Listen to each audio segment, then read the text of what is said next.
Les années 40. Théâtre du deuxième conflit mondial, l'armée du Troisième Reich défile sur les Champs-Élysées. Les Japonais attaquent Pearl Harbor. Le ghetto de Varsovie tombe aux mains des Allemands. Le 4 février 1945, à Yalta, Roosevelt, Churchill et Staline préparent le nouvel ordre mondial. Le 6 août de la même année, Nagasaki et Hiroshima découvrent l'horreur de l'atome.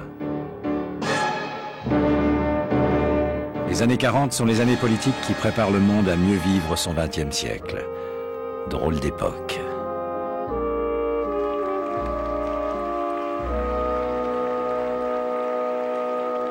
L'art et la culture deviennent plus engagés et plus militants. Le romantisme est loin, le néoréalisme pas encore né. Marcel Carné achève le tournage des Enfants du Paradis. Saint-Exupéry publie Le Petit Prince, Jean Cocteau, Les Enfants Terribles. Mais les poètes ne suffisent pas à soulager le monde. Et le 31 décembre 1941, Greta Garbo décide de quitter définitivement le cinéma.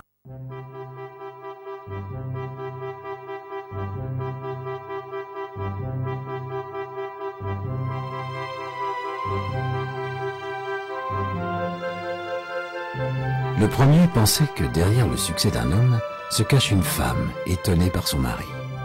Le second disait que c'est en travaillant que l'on apprenait. Ces deux hommes étaient faits pour se rencontrer.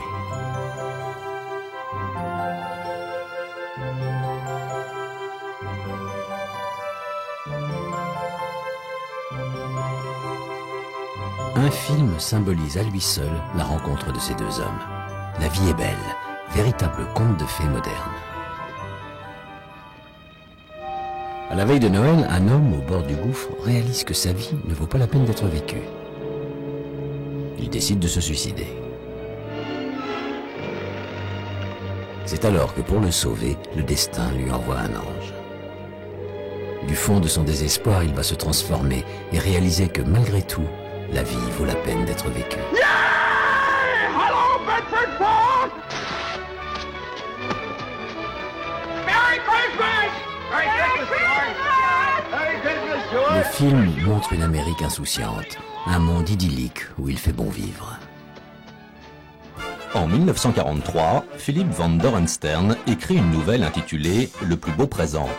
Il en imprime 200 exemplaires qu'il envoie comme carte de Noël à ses parents et amis. Quelques mois plus tard, la RKO achète les droits pour 10 000 $ en vue d'en faire un film pour Cary Grant. Les scénaristes tentent d'adapter l'œuvre et fournissent 3 scripts pour le grand écran. Mais la star abandonne le projet pour une autre production. Le film tombe alors aux oubliettes, jusqu'au jour où, tombant par hasard dessus, je perçois le potentiel de cette nouvelle. À cette époque, je suis déjà connu et la RKO me vend le script, récupérant ainsi sa mise. Le plus beau présent reprend les thèmes qui me sont chers. Le destin, la volonté de l'homme de toujours chercher à progresser et à refuser l'injustice. La narration rend l'histoire encore plus dramatique et efficace, car tout le monde peut s'identifier à mon malheureux héros. Qui n'a jamais été confronté à un échec dont la seule issue est de ne plus exister? Georges ne souhaite que cela, et c'est exactement ce que le destin va faire pour lui, le placer dans un monde où il n'a jamais vécu. C'est de cette nouvelle vie que va naître la prise de conscience qui va l'éclairer sur ce qu'il a perdu. Mon jeu est plutôt porté sur les comédies légères et des personnages insouciants. Mais pour ce film, j'ai pu approfondir mon registre dramatique.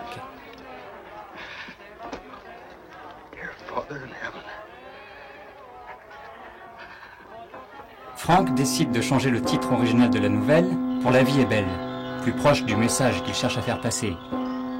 Depuis qu'il est réalisateur, ses films, parfois naïfs et simples, montrent une humanité débarrassée de la plupart de ses défauts, un monde presque utopique. Il adapte les 3 scripts de la RKO et y ajoute ses ingrédients. Il fait sortir de terre la cité de Bedford, archétype de la petite ville américaine, tranquille et idéale, qui n'est en fait qu'un décor perdu dans les studios de la RKO. La rue principale fait 300 mètres de long. On n'en a jamais construite d'aussi longue. Il y a 75 magasins et façades d'immeubles, une banque, une poste et une bibliothèque. Frank veut de la neige qui fasse vrai, et pas l'habituel popcorn peint en blanc que l'on utilise d'habitude. Les gars des effets spéciaux apportèrent alors 3000 tonnes de glace pilée mélangée à une sorte de gelée. Ironiquement, Les scènes de Noël que nous voyons à l'écran ont été tournées pendant la canicule de l'été 1946 et tout le monde aurait préféré travailler avec de la véritable neige.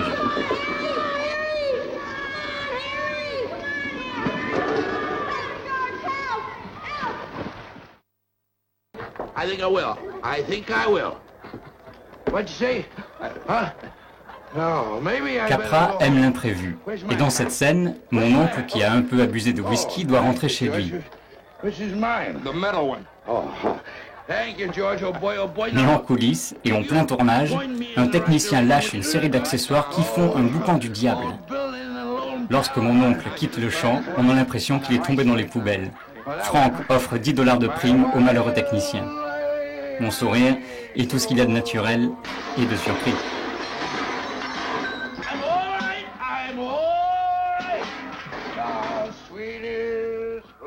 La scène du téléphone posait un problème à Jimmy.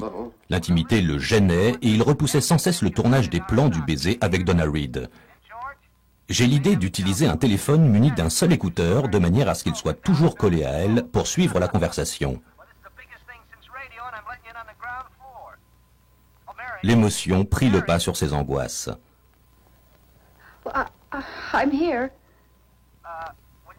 Ils ont joué la scène en une seule prise jusqu'à ce que la script girl s'aperçoive que nous avions oublié une page de dialogue. Je lui répondis qu'avec une scène comme celle-là, on n'avait pas besoin de texte. Now you listen to me. I don't want any plastics, I don't want any ground floors, and I don't want to get married ever to anyone. You understand that? I want to do what I want to do. And you're... George. J'ai toujours eu un don pour le casting et la direction d'acteurs, et ceux qui peuplent ma ville sont si réels qu'on les croit vrais. J'invente de toutes pièces le méchant Monsieur Potter. Au début, j'avais envisagé Vincent Price pour ce rôle. Mais j'ai finalement choisi Lionel Barrymore, qui avait insisté pour interpréter ce personnage.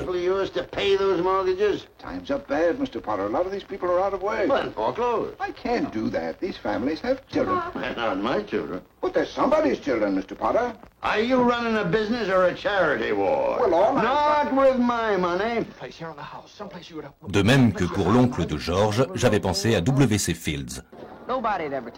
Quant à l'héroïne principale, Jean Arthur a finalement laissé la jeune Donna Reed prendre le rôle. J'ai toujours suivi mon instinct et je ne l'ai jamais regretté. Donna s'est avérée très bonne joueuse de baseball et elle a stupéfié tout le monde par son lancer de balle. Hey, that's pretty good. What'd you wish, Mary? Buffalo gals, can't you come out tonight? Can't you come out tonight? Can't you come out tonight? Mais pour Frank, il manque encore quelque chose à la préparation de son film. Pour lui, un film est comme un repas que l'on prépare pour des amis. Le dernier ingrédient qu'il apporte est son corbeau Jimmy, qui a joué dans la plupart de ses films. Comme quoi, pour jouer à Hollywood, il suffit de connaître le grand chef. La censure qui règne sur Hollywood l'oblige à supprimer les insultes et les mots grossiers. Mais aucun des censeurs ne réagit au fait que le méchant Monsieur Potter n'est pas puni dans le film. Le public ne l'accepte pas et adresse des centaines de lettres indignées au studio. La première a lieu à New York le 20 décembre 1946, mais les spectateurs boudent le film, qui quitte rapidement les écrans. Il est redécouvert des années plus tard et fait maintenant partie des grandes œuvres de l'histoire du cinéma. De ce film, Frank Capra dira qu'il est le reflet de sa propre existence.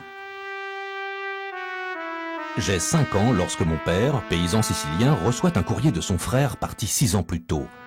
Il faut appeler le prêtre du village pour procéder à la lecture. La lettre vient de par-delà les mers, d'un pays mythique pour des gens qui ne savent pas lire. Elle arrive d'Hollywood, en Californie. Et c'est comme ça que l'année suivante, je passe mon 6e anniversaire à vomir par-dessus bord, en route vers le Nouveau Monde pour y rejoindre mon oncle. Contrairement aux clichés habituels, mes parents trouvent rapidement du travail et nous nous adaptons très tôt aux normes américaines. Un conflit éclate le jour où je décide de faire des études. Mais je tiens bon, les Siciliens sont têtus. J'entre à l'université de Caltech à Pasadena en 1915. J'en sors 3 ans plus tard, muni d'un diplôme d'ingénieur chimiste. Malheureusement, il n'y a pas de travail et ne voulant plus être une charge pour ma famille, je la quitte. 3 ans d'errance jusqu'au jour où je rencontre un trafiquant d'alcool qui me propose $10 000 pour que je lui fabrique un alambic. C'est une somme énorme pour l'époque, mais ce chemin ne me plaît pas et je refuse sa proposition.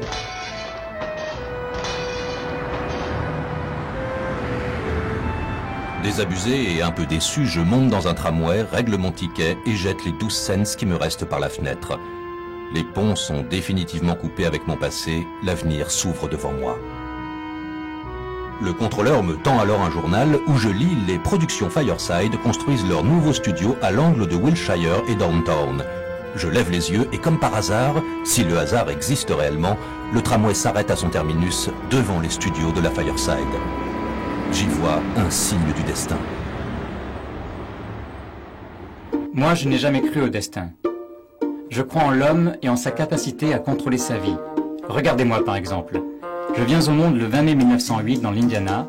Ma famille est plutôt aisée et conservatrice, mais mon père me laisse pourtant apprendre l'accordéon et faire le clown, tout simplement parce que je le voulais. Élève doué, je décroche mon master en architecture à l'université de Princeton, avec mention.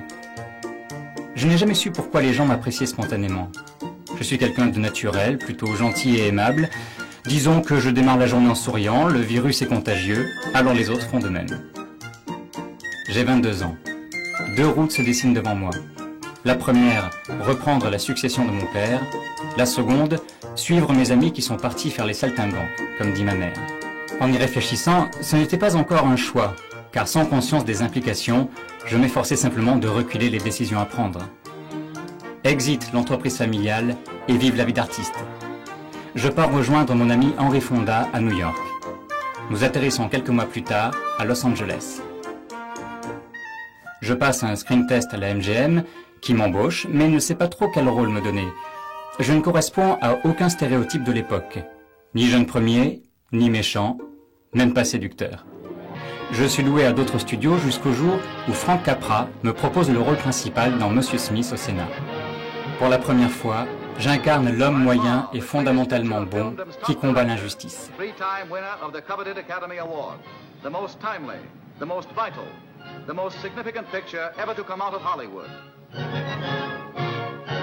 Nominé aux Oscars, ce film me permet d'imposer ce nouveau venu dans la galerie des héros du cinéma, l'homme moyen qui prend sa vie en main.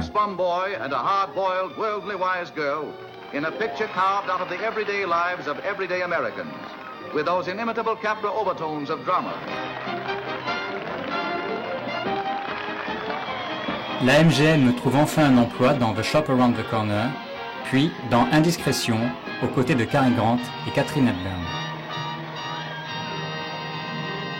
La guerre éclate, et je pars défendre mon pays sur un B-24 en tant que pilote du 103e escadron d'aviation. Je participe à une vingtaine de bombardements en 4 ans et m'écrase à bord d'un de mes appareils. De retour à Hollywood, où je suis reçu comme un héros, je prends alors la décision de ne jamais jouer dans un film de guerre. Les horreurs du conflit hantent encore ma mémoire. Eh bien moi j'y crois au destin. Et c'est plein d'espoir que je franchis l'entrée des studios Fireside. Je croise Walter Montag, acteur de théâtre shakespearien, qui a décidé de monter une pièce. Je lui parle d'un Hollywood que j'admire et que je ne connais pas encore. Je suis finalement embauché comme conseiller pour un futur court-métrage, Fulta Fisher Boarding House. Nous sommes en 1922, c'est mon premier film et je sens déjà l'importance de montrer la réalité en laissant l'histoire faire rêver le spectateur. Les critiques et le public sont enthousiastes. Je viens de poser le pied sur la première marche de la gloire. Je rencontre alors Max Sennett qui m'engage comme scénariste puis comme réalisateur. Je dirige un jeune comique inconnu, Harry Langdon.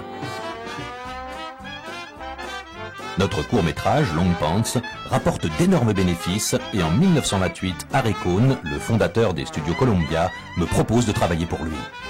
C'est le début de ma véritable carrière cinématographique.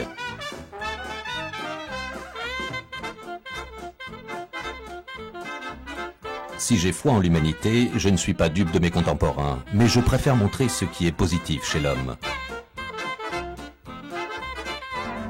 C'est exactement ce dont le monde a besoin après le krach de 29 et la Grande Dépression. Mon film New York Miami incarne exactement cette époque. York at the rate you're going. But that's none of your business. You're on a budget from now on. Now, just a minute. Shut up. Je remporte l'Oscar du meilleur réalisateur, Clark Gable du meilleur acteur et Claudette Colbert celui de la meilleure actrice.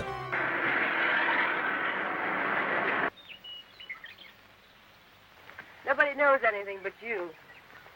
I'll stop a car, and I won't use my thumb. What are you going to do? The system on my own.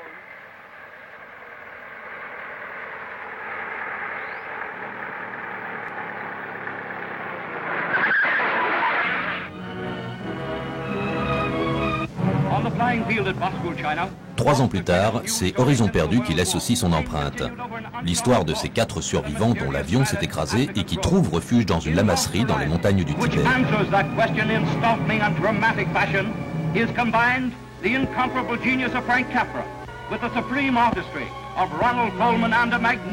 Ce message de 1937 sonnait comme une prémonition des sanglants événements qui allaient survenir quelques années plus tard.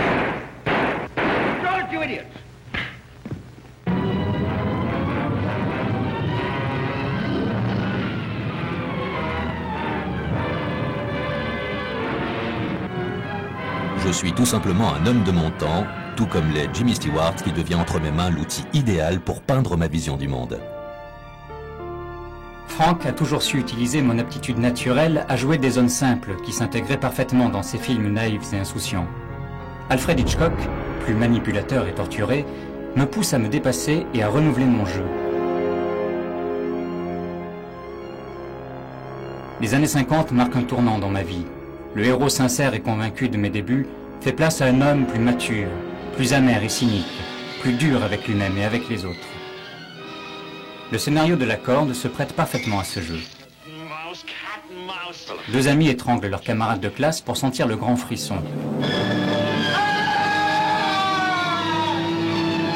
Ils invitent alors la famille du mort qui est cachée dans une malle au milieu de la pièce. La conversation tourne évidemment autour du meurtre parfait. Et c'est là que j'entre en scène. Moi, leur ancien professeur.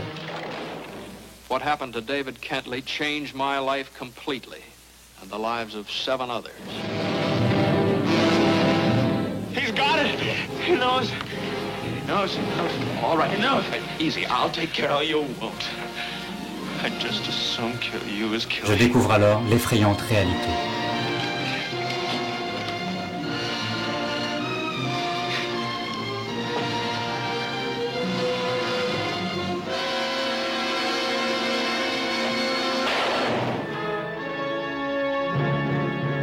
Dans Fenêtre sur cour, je suis Elbert Jeffries, un photographe immobilisé chez lui après un accident. This is the apartment of a man named Jeffries, a news photographer whose beat used to be the world. Right now, his world has shrunk down to the size of this window. He's been watching the people across the way. Nobody seems to pull their blinds during a hot spell like this. He knows a lot about them by now. Too much, perhaps. This is the traveling salesman and his invalid wife.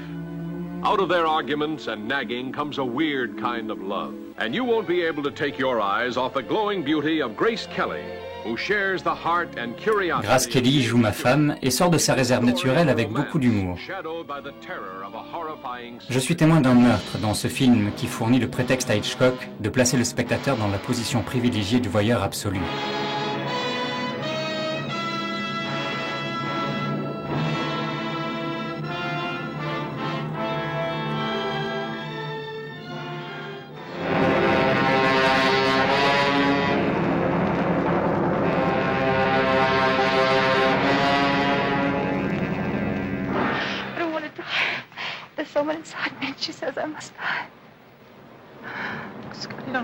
Vient ensuite Sueur froide.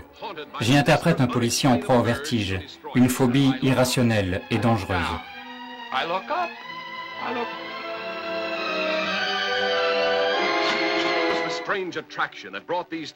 C'est pour cette raison que mon ami Scotty me charge de surveiller sa femme, Madeleine.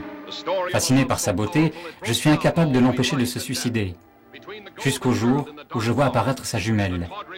Je fais tout pour qu'elle ressemble à sa sœur avant de découvrir que j'ai été manipulée depuis le début par le couple infernal. If I do what you tell me, will you love me?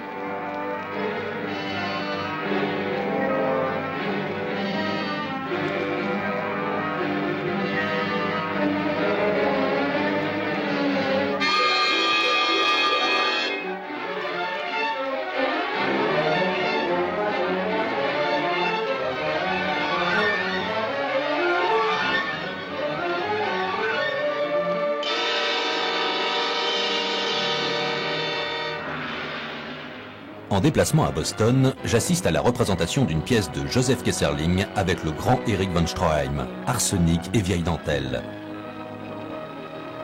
Je tourne l'adaptation cinématographique de cette pièce avec Cary Grant et Peter Lorre dans les rôles principaux.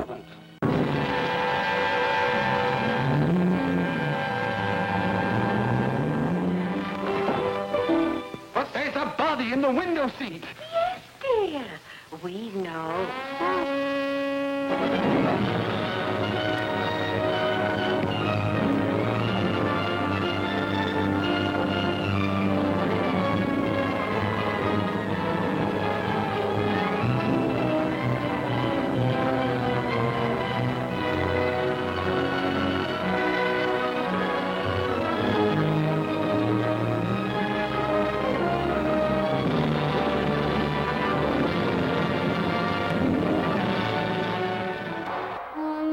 Le monde a changé.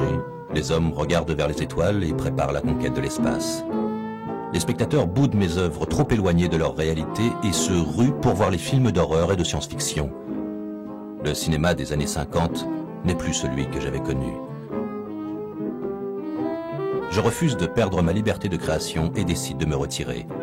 Je laisse au monde une quarantaine de films, une collaboration fusionnelle avec un grand acteur, Jimmy Stewart, et des enfants qui sont là pour continuer à porter haut et fort ma croyance en l'homme. Frank et moi avions la même vision des hommes, mais l'évolution du monde nous a éloignés. Je suis fier d'avoir été l'outil qui lui a permis de transmettre à l'humanité son message de bonheur et d'avoir fait ce bout de chemin à ses côtés. Mais la vie continue, et après Capra et Hitchcock, je joue pour Otto Preminger dans Anatomie d'un meurtre. Je suis un avocat qui prend la défense d'un lieutenant inculpé du meurtre de l'homme qui a violé sa femme. Mais l'officier refuse de coopérer. Sa femme fuit mes questions. Le juge vient d'une autre ville et le procureur fait très bien son métier. Tout semble réuni pour que je perde le procès. This is what the New York Times said about Anatomy of a Murder. Well, doesn't a woman sort of instinctively know when a fellow's on the make? Oh, sure. But that's only usual with me. With men, I mean. Almost all men, ever since I was a kid. Je m'éloigne petit à petit de ce Hollywood que je ne reconnais plus et me consacre à ma famille. Marié depuis 1949 avec Gloria, ma seule et unique épouse, mon seul et unique amour et la mère de mes enfants. Je réalise que ce qui est important dans la vie est parfois à portée de main. J'ai toujours été un optimiste, mais lorsqu'elle me quitte en 1994, je ne trouve plus la force de me battre pour vivre. Je pars la rejoindre 3 ans plus tard. Là-haut, dans les étoiles, nous sommes de nouveau réunis. La collaboration de Frank Capra et de James Stewart est tout entière résumée dans un film qui offre au monde une vision idéale de ce que l'homme pourrait être. Accepter de tout perdre pour apprécier ce que l'on est vraiment.